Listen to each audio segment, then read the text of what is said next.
Le football est un sport qui suscite de fortes émotions chez les joueurs et les supporters. Il peut apporter de la joie, de l'excitation, mais aussi de la tristesse et du chagrin. Dans cette vidéo, nous allons explorer les 10 moments les plus tristes de l'histoire du football. Ces moments ont marqué les esprits et ont fait pleurer des millions de personnes à travers le monde. De la tragédie survenue sur le terrain en passant par les blessures graves et les défaites inattendues, ces moments nous rappellent que même dans le sport le plus populaire au monde, il y a des moments de tristesse profonde. Préparez-vous à revivre ces instants déchirants qui ont laissé une empreinte indélébile dans l'histoire du foot. Mais avant de commencer, si vous êtes nouveau, abonnez-vous à notre chaîne pour être informé des prochaines parutions. Et commençons. Numéro 1, la mort d'Emiliano dans un crash d'avion. La mort tragique du joueur argentin Emiliano Sala a bouleversé le monde du football et a laissé un vide immense dans le cœur de nombreux fans et amateurs de ce sport. Né le 31 octobre 1990 à Cululu, en Argentine, Sala était un attaquant talentueux qui avait su se faire remarquer par ses performances exceptionnelles sur le terrain. Le 21 janvier 2019, Sala embarqua à bord d'un avion de tourisme pour se rendre à Cardiff, au Pays de Galles, après avoir signé un contrat avec le club de football de Cardiff City. Ce jour-là, l'avion avait quitté l'aéroport de Nantes à 19h15, mais malheureusement, le contact radar a été perdu à 20h15, provoquant une inquiétude généralisée. Les recherches furent immédiatement lancées, mais il fallut plusieurs jours avant que les débris de l'avion et le corps de Sala ne soient retrouvés. La nouvelle de sa mort fut un choc dévastateur pour le monde du football. Les hommages et les messages de condoléances affluèrent du monde entier, témoignant de l'impact qu'avait Sala sur ses coéquipiers, les fans et les adversaires. Son talent, sa persévérance et sa gentillesse étaient salués par tous ceux qui avaient eu la chance de le côtoyer. Emiliano Sala était bien plus qu'un simple joueur de football. Il était un jeune homme passionné par son métier, déterminé à réaliser ses rêves et à devenir une star du football. Sa disparition précoce a suscité de vives émotions dans le monde du football. Numéro 2, le joueur camerounais Marc-Vivien Foé perd la vie en plein match. La mort du joueur camerounais Marc-Vivien Foé a laissé une empreinte indélébile dans le monde du football et a été un moment de grande tristesse pour les amateurs de ce sport à travers le monde.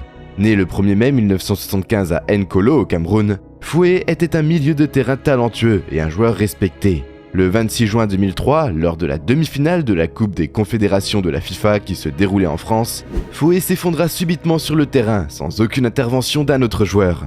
Malgré les efforts des secouristes pour le réanimer, il est malheureusement déclaré mort peu de temps après son arrivée à l'hôpital. La nouvelle de la mort de Marc-Vivien Foé choqua le monde du football.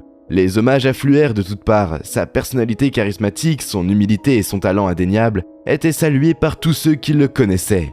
Marc-Vivien Foé était non seulement un joueur talentueux, mais aussi un homme aimé et respecté. Il était connu pour sa générosité, sa gentillesse et son esprit d'équipe. Ses coéquipiers se souviendront de lui comme d'un joueur dévoué et passionné, toujours prêt à donner le meilleur de lui-même sur le terrain. L'héritage de Marc-Vivien Foé perdurera à travers son jeu passionné et son influence positive sur et en dehors du terrain. Il restera à jamais dans les mémoires comme un joueur exemplaire, un compétiteur féroce et un homme qui a inspiré de nombreux footballeurs à travers le monde. Numéro 3, Abdelhak Nouri est tombé au sol en Autriche. Le 8 juillet 2017, lors d'un match amical d'intersaison entre l'Ajax Amsterdam et le Werder Brême en Autriche, un événement tragique s'est produit. En plein déroulement de la partie, Abdelhak Nouri s'effondre subitement sur le terrain, victime d'un grave malaise cardiaque.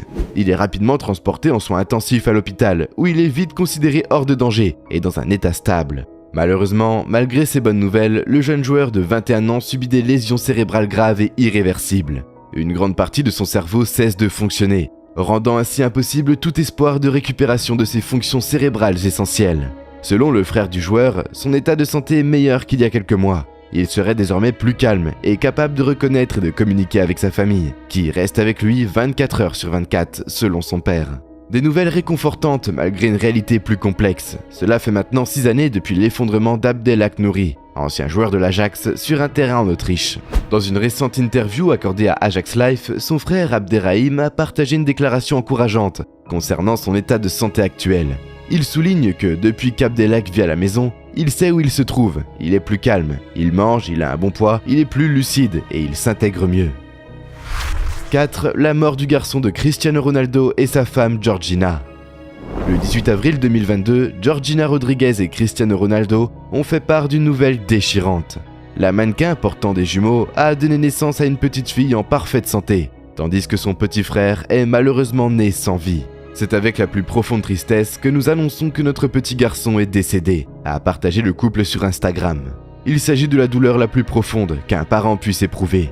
Nous sommes dévastés par cette perte et nous vous demandons gentiment de respecter notre intimité dans ce moment difficile. Georgina Rodriguez et Cristiano Ronaldo s'étaient ensuite adressés aux frères de Bella Esmeralda. À notre petit garçon, tu es notre ange, nous t'aimerons toujours. Cette année a été la plus difficile de ma vie, a partagé Georgina Rodriguez dans un extrait dévoilé par un magazine, le mardi 20 décembre 2022. Le moment le plus heureux est devenu le plus triste et ne nous quittera jamais. La partenaire de Cristiano Ronaldo tente de se remettre de cette tragédie, soutenue par ses proches ainsi que par ses fans, qui lui ont apporté un soutien inébranlable. Je sais ce que c'est que d'être seul ou triste, je sais ce que c'est de gagner et je sais ce que c'est de perdre quelqu'un aussi, a résumé la jeune femme. L'attaquant portugais, lui aussi, demeure profondément marqué par le décès de son fils. Lors d'une interview accordée à Piers Morgan, le 17 novembre 2022, le footballeur a expliqué comment il avait dû annoncer cette terrible nouvelle à ses enfants aînés, après l'accouchement de sa compagne. Ce que j'aime le plus, c'est qu'Angel fait tout de même partie de notre vie, confiait-il. Je ne vais pas mentir à mes enfants, mais ça a été un processus compliqué. Cristiano Ronaldo expliquait avoir vécu le pire moment de sa vie. Numéro 5, la défaite du Brésil à la Coupe du Monde de 2014. La défaite du Brésil à la Coupe du Monde de 2014 reste gravée dans les mémoires comme un événement tristement mémorable. Pour un pays qui respire le football, cette déroute sur ses propres terres a été un coup dur, laissant derrière elle un sentiment de tristesse profond et de déception immense. L'excitation était à son comble lorsque le Brésil a été choisi pour accueillir le tournoi. Les supporters brésiliens avaient de grands espoirs et des rêves plein la tête, portés par l'ambiance enflammée et l'amour inconditionnel qu'ils vouent à leur équipe nationale. Mais ce qui aurait dû être une fête du football s'est rapidement transformé en un cauchemar. La demi-finale contre l'Allemagne restera à jamais gravée dans les annales du football brésilien. Les attentes étaient élevées, mais personne ne s'attendait à un tel effondrement. Ce match a été le théâtre d'un déchaînement d'émotions négatives et d'une impuissance totale. Les buts allemands se sont enchaînés de manière implacable, laissant les joueurs brésiliens et les supporters abasourdis. La rencontre s'est soldée par un score de 7-1, une première dans l'histoire de la Seleção en phase finale de Coupe du Monde. Les visages des joueurs brésiliens marqués par la détresse et les larmes des supporters dans les tribunes ont symbolisé la profonde tristesse qui s'est abattue sur la nation. Pour un pays où le football est bien plus qu'un simple sport, c'était un coup au cœur, une blessure collective qui a touché chaque fan, chaque joueur, chaque personne qui se sentait brésilienne. La défaite a également été un coup dur pour l'héritage footballistique du Brésil. Le pays est connu pour ses légendes du football, ses 5 étoiles sur le maillot, sa passion pour le jeu flamboyant et la samba sur le terrain. Mais cette déroute a ébranlé cette image et a été ressentie comme une trahison envers l'histoire glorieuse de la Seleção. Numéro 6, Léo Messi inconsolable après une finale de la Copa América perdue. La défaite de l'Argentine en finale de la Copa América en 2016 a laissé une profonde empreinte chez les Argentins, mais plus particulièrement chez Lionel Messi. Après avoir perdu cette 3e finale consécutive, Messi avait annoncé sa retraite internationale. Cependant, les blessures de l'Argentin étaient bien plus profondes, comme le révèle Elvio Paulo Rosso. Après le match, cet ancien préparateur physique qui travaillait sous Tata Martinez raconte qu'il est retourné dans le vestiaire à 2h du matin. C'est là qu'il a découvert Messi, seul, effondré par la tristesse. J'ai trouvé Léo, seul, absolument seul, en train de pleurer comme un bébé qui a perdu sa mère. Je l'avais écouté et il disait que les gens l'accablent, qu'ils disent qu'il avait oublié tout le monde depuis son départ pour l'Europe, qu'il avait de l'argent et qu'il aimait ça. Dans un état de choc dévastateur, Lionel Messi a même entraîné le préparateur physique dans sa profonde tristesse. Il était couché là sans que personne ne puisse le réconforter, poursuit-il. Seul, je ne pouvais rien faire, je l'ai serré dans mes bras et nous avons tous les deux pleuré. Numéro 7, Christian Eriksen s'est effondré sur le terrain à l'Euro 2020. L'effondrement de Christian Eriksen sur le terrain lors de l'Euro 2020 a provoqué une immense tristesse et une profonde consternation parmi les joueurs, les fans et le monde entier. Cet événement tragique s'est produit lors du match de groupe entre le Danemark et la Finlande, et les conséquences ont été ressenties bien au-delà des limites du stade. Alors que le jeu se déroulait normalement, les spectateurs ont été témoins d'une scène bouleversante, lorsque Christian Eriksen s'est effondré subitement sans aucune explication apparente.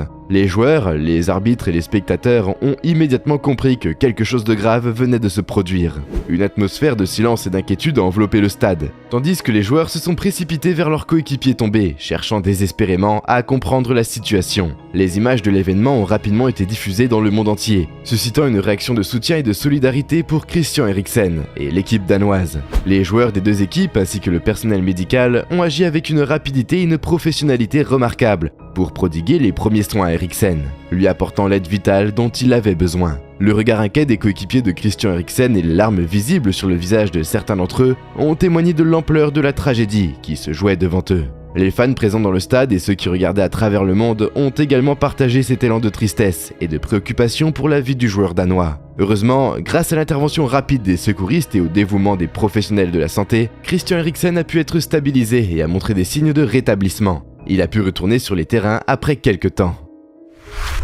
Numéro 8, la mort de Bradley Laurie, fan de Jermaine Defoe.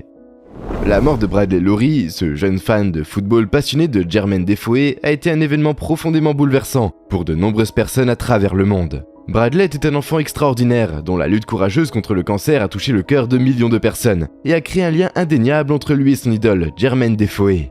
Bradley Laurie était un fervent supporter de l'équipe de Sunderland AFC, et son amour pour le club était palpable. Sa relation spéciale avec Jermaine Defoe, l'attaquant vedette de l'équipe à l'époque, était incroyablement touchante. Jermaine Defoe lui-même a été profondément marqué par cette amitié unique, et leur connexion était au-delà du terrain de jeu. Defoe a montré un soutien et une affection inconditionnelle à Bradley, le visitant à l'hôpital et lui offrant des moments inoubliables. Lorsque Bradley est tragiquement décédé à l'âge de seulement 6 ans, le monde du football a été plongé dans une immense tristesse. Sa disparition a été ressentie comme une perte personnelle pour de nombreux fans, ainsi que pour Jermaine Defoe et toute l'équipe de Sunderland. Bradley représentait l'innocence, le courage et la détermination face à l'adversité, et son départ a laissé un vide émotionnel difficile à combler. Numéro 9, la blessure de Neymar au Mondial 2014. La blessure de Neymar lors de la Coupe du Monde 2014 a été un moment tragique et déchirant pour les fans du football et tout un pays. Alors que le Brésil accueillait le monde entier pour le tournoi, l'espoir reposait en grande partie sur les épaules de Neymar, l'une des stars montantes du football et l'un des joueurs les plus talentueux de sa génération. Le 4 juillet 2014, lors du quart de finale opposant le Brésil à la Colombie, Neymar a subi une blessure à la vertèbre lors d'un choc avec un défenseur colombien. C'était un moment choquant et douloureux pour les spectateurs du stade et les millions de fans qui suivaient le match à travers le monde. Neymar a été transporté hors du terrain sur une civière, incapable de continuer à jouer dans le tournoi. La nouvelle de la blessure de Neymar s'est rapidement répandue, plongeant le pays dans la tristesse et le désespoir. Les Brésiliens qui avaient placé tant d'espoir en leur équipe nationale savaient que la tâche de remporter la Coupe du Monde deviendrait beaucoup plus difficile sans leur joueur vedette. Neymar était considéré comme le symbole de l'équipe brésilienne, un joueur talentueux, capable de faire la différence à tout moment. Sa blessure a été ressentie comme un coup dur pour tout un pays. Les fans ont exprimé leur tristesse et leur solidarité envers Neymar de différentes manières. Les réseaux sociaux ont été inondés de messages de soutien, de prières et d'encouragement pour sa guérison. Les rues du Brésil étaient remplies de drapeaux nationaux et de maillots arborant le numéro 10 de Neymar. Les Brésiliens ont continué à soutenir leur équipe, mais il était clair que la blessure de Neymar avait laissé un vide émotionnel difficile à combler. Malheureusement, sans Neymar, l'équipe brésilienne a été éliminée en demi-finale de la Coupe du Monde 2014. Subissant une défaite cinglante face à l'Allemagne sur le score de 7-1. Ce résultat était encore plus amer pour les fans, car il semblait illustrer à quel point Neymar manquait à l'équipe. La blessure de leur héros national avait eu un impact profond sur leur parcours dans le tournoi. Numéro 10, Moussa Dembélé invite un supporter de Tottenham handicapé. Le joueur de Tottenham Moussa Dembélé a donné l'opportunité à un enfant de 8 ans de partager un beau moment avec ses idoles lors du match contre Southampton à domicile. En effet, il a invité Marshall Johnson, un jeune Anglais atteint d'une méningite à l'âge de 1 an et amputé des avant-bras et des jambes, à venir partager un moment avec tout White Hart Lane, qui a applaudi le courage du petit, grand supporter de Tottenham. Un rêve qui s'est donc concrétisé pour Marshall, passionné de football, qu'il pratique même à l'aide de prothèses. Une émotion puissante s'est emparée du stade. Le geste de Moussa Dembélé a montré que le sport peut être un catalyseur pour inspirer le meilleur de l'humanité. Il peut être un moyen de rapprocher les gens, de briser les barrières et de créer des liens indéfectibles entre les êtres humains. Le sourire rayonnant du jeune supporter handicapé et sa joie de jouer au ballon avec son héros du moment ont été le reflet de cette émotion partagée par tous les spectateurs. C'était un moment de pure magie, où le temps semblait s'arrêter et où rien d'autre ne comptait que la joie de jouer ensemble. Nous sommes arrivés à la fin de cette vidéo. Lequel de ces moments vous a le plus secoué? Dites-le nous dans les commentaires. J'espère que cette vidéo vous a plu. N'hésitez pas à la liker et de vous abonner à la chaîne pour être tenu informé de nouvelles parutions. Au revoir.